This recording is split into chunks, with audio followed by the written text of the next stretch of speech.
Thank you, Bob. You're welcome, everyone. Now, Terry was threatening to commission some happy poems from me for this evening, and I had to say you couldn't pay me enough to write a happy poem, unfortunately. So the poems are a little dark. I hope they don't put you off your food.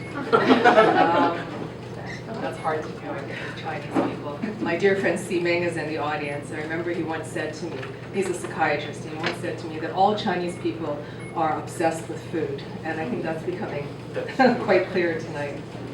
But I also think, and this will be reflected a little bit in my poetry, about how I think for women, food is kind of, a difficult thing too. I mean, there's so much desire and craving for food, and yet at the same time, culturally, just in our culture, as women, we often deny ourselves, and that creates a whole set of neuroses. The first poem I'm going to read is called Grandfather, and in it I was thinking about my grandparents and about my mother's family. She came from a family of 12 children. The first was a boy, and then 11 daughters.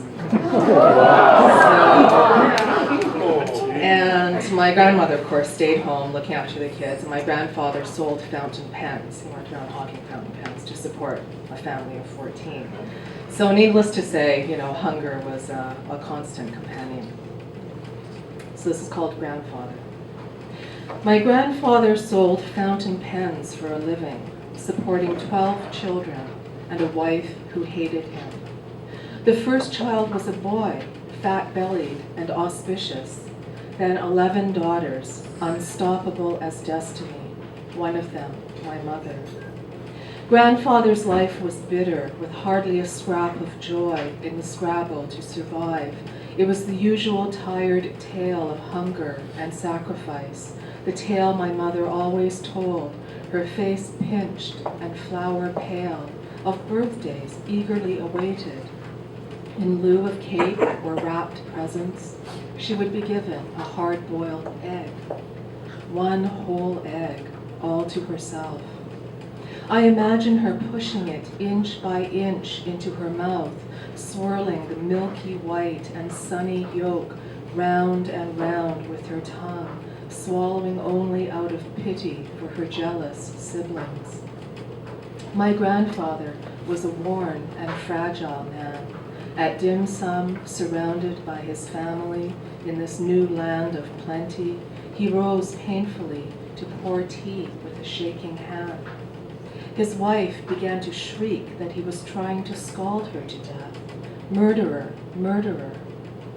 Did he eat his hagao, his sumai, and his steamed pork bun, or did he sit for the rest of the celebratory meal, saying nothing, staring at the shining plates around the silent table, his appetite gone?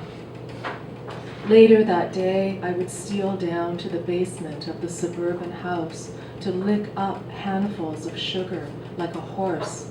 I wanted to suffocate under the sacks of grain and rice to eat enough for a family of 14.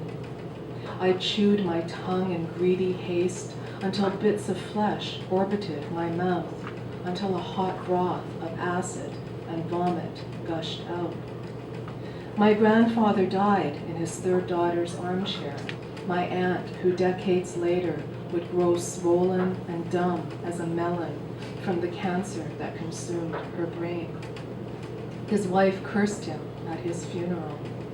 I remember my mother climbing out of the car, tight-lipped in black, watched her fall to her knees in the gravel, toppled at last by grief. On the ride home, she twisted round in her seat and said, "If you dare to cremate me, if you feed my body to the flames, I will haunt you for the rest of your life."